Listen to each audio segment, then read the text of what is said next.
প্রিয় মংলাবাসী, সাংবাদিক ভাইয়েরা এবং উপস্থিত সমবেত ভাইয়েরা, আজকে আমরা সকলেই অবগত আছি যে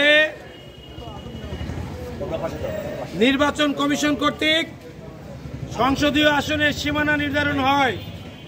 সেখানে ষড়যন্ত্রমূলকভাবে গাজীপুরের একটি আসন বাড়িয়ে আপনার মোংলা রামপালকে পৃথক করে দেওয়া হয়েছে।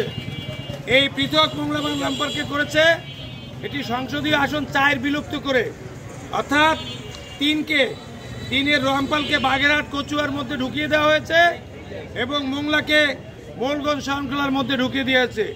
এটি একটি গভীর ষড়যন্ত্র। গাজীপুরে অনেক লোক বসবাস করলো, সেই এরিয়াটা কিন্তু আয়তনের দিক থেকে আমাদের থেকে অনেক ছোট। বাগেরহাট 12টি থানা, 3টি পৌরসভা, এই জেলায় একটি আসন কমে যাবে। এটি বাগেরহাট জেলার একজন মানুষও মানে না। মোংলা রামপাল ঐতিহ্যগতভাবে এই 2 থানার মানুষের মন মানসিকতা, সংস্কৃতি, কৃষ্টি এবং কালচার এক এবং ঐক্যবদ্ধ।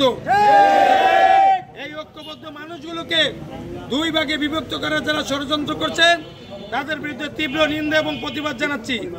একই সাথে মোংলা বন্দর এবং এই এলাকায় শিল্প অঞ্চল আছে যেটা রামপাল এবং মোংলা এলাকাকে গড়ে উঠেছে। এই শিল্প অঞ্চল পশুর নদীর তীরে অবস্থিত। এটি মোংলা বন্দর কর্তৃপক্ষের প্রশাসনিক কার্যালয় এবং এই প্রশাসনিক কার্যালয়ে এইখানে সকল শিল্প এলাকা, ইপিজেড এবং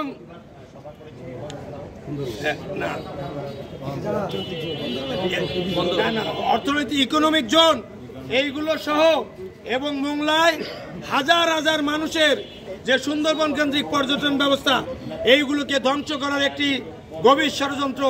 এই এলাকার দরিদ্র মানুষের অর্থনৈতিক উন্নয়নের বিরুদ্ধে একটি ষড়যন্ত্র। কোনোভাবেই আমরা মেনে নিতে পারি না। কর্তৃপক্ষের চেয়ারম্যান সাহেব বলছেন তিনি মোংলা এবং রামপালের এই শিল্প অঞ্চলগুলো নিয়েও কাজ করছেন, অনেকভাবে নিরলসভাবে জনাব রিয়াল অ্যাডমিরাল শাহিনুর আলম পরিশ্রম করছেন, কিন্তু এই পরিশ্রমও বিফল চলে যাবে যদি এই মোংলা এবং রামপালের সংসদীয় আসনটাকে পৃথক করে দেয়। এবং এটি আমরা আমাদের জীবন থাকতে আমরা এটি করতে দিতে পারি না। প্রিয় বন্ধুরা, আমরা সংক্ষিপ্ত সমাবেশ করছি আজকে। এর পরবর্তীতে আলোচনা করব বিএনপি, জামাত, এনসিপি এবং অন্যান্য রাজনৈতিক দল ঐক্যবদ্ধভাবে মোংলার শহর, রাজপথ, ব্যবসায়ী শ্রেণী, বিভিন্ন ট্রেড ইউনিয়ন সবাইকে নিয়ে আমরা ঐক্যবদ্ধ সংগ্রাম করব।